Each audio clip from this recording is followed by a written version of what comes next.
মণ্ডলী, আমরা দাঁড়িয়ে আছি একদম মায়ানমার সীমান্তবর্তী জারুলিয়াছড়িতে দীপ্ত ক্যাশু এস্টেটে। আপনারা দেখতে পাচ্ছেন আমাদের গাছে বাদাম, এই যে ফুল, একই গাছে একই সময় ফুল, এই যে ফল, ছোট বাদাম, এই যে দেখেন পাকা বাদাম, পাকা ঝুলতেছে, এই যে ফুলটা, এটা হচ্ছে বাদাম এবং এর গোড়ার যে অংশটা, এটা আস্তে আস্তে মোটা হয়ে এরকম লাল হয়ে যাবে। এই যে যেরকম লাল হয়ে গেছে, এটা হচ্ছে ক্যাশু অ্যাপেল। আপনারা দেখতে পাচ্ছেন আমরা একটু বসি, এই যে এই দেখেন সব গাছে গাছে আমাদের গাছে গাছে সব কাজু বাদাম। এই দেখেন কত বড় বড় পাকা ফল, এইটা পাকতেছে, অ্যাট এ টাইম আবার ফুল বেরোচ্ছে।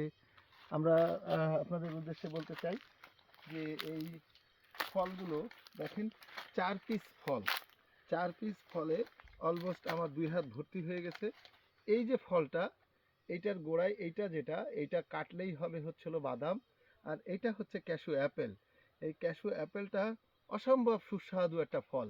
আপনাদের উদ্দেশ্যে আমি এই ফলটা জুস খাচ্ছি, আপনারা দেখতে থাকুন, ইনশাল্লাহ এটা আপনাদেরকে উৎসাহিত করবে। প্রচুর রস,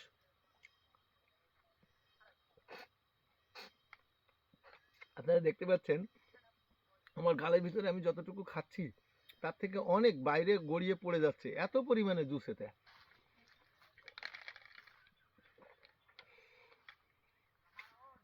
আমি মুখ ভর্তি করে খাচ্ছি, তারপরে পড়ে যাচ্ছে, খুবই সুস্বাদু। এই ফলের রস দিয়ে খুব সুন্দর জুস হয়, জ্যাম হয়, জেলি হয়, এটা দিয়ে আচার হয়। আবার এই ফলের রসই পৃথিবী বিখ্যাত ওয়াইন তৈরি করার জন্য এই ফলের রস ব্যবহার হয়। আপনারা দেখছেন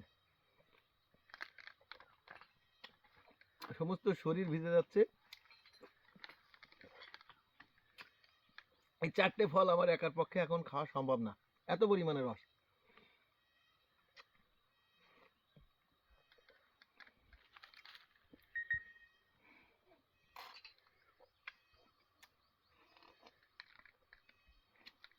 এর ভিতরে প্রচুর রস রয়েছে এখনো, যেটা আমি খেতে পাচ্ছি না, হাতে রয়েছে, আমি আপনাদেরকে দেখানোর জন্য করলাম।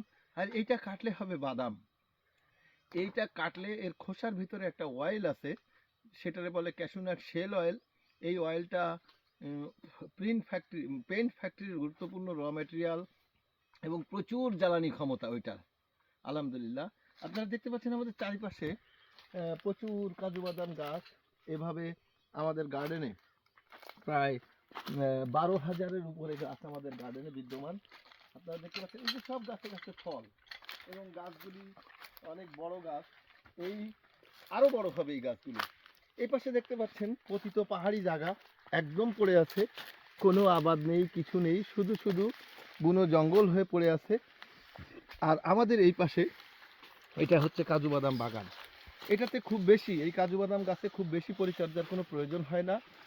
এভাবে পতিত পাহাড়ে যদি কাজু বাদাম চাষ করা, গাছ লাগানো হয়, তাহলে একদিকে এটা যেরকম বনায়ন বৃক্ষ, আবার এর ফল থেকে যে বাদাম পাচ্ছি, এটা একটা হাই ভ্যালু ক্রপ। আমাদের দেশে পতিত পাহাড়ে যে পরিমাণ জায়গা অব্যবহৃত পড়ে আছে, এখানে যদি শুধু আমরা কাজু বাদাম চাষ করতে পারি, তাহলে বাংলাদেশের কৃষি অর্থনীতি দারুণভাবে মজবুত হতে পারে। এবং যেরকম আমাদের গার্মেন্টসে 100 টাকার এক্সপোর্ট করলে 60 থেকে 70 টাকা বাইরের থেকে ওর র মেটেরিয়াল ইম্পোর্ট করা লাগে, এটার কিন্তু তা না, এটা একটা বিরাট এক্সপোর্ট ওরিয়েন্টেড সেক্টর এবং সারা পৃথিবীতে এর একটা মার্কেট রয়েছে।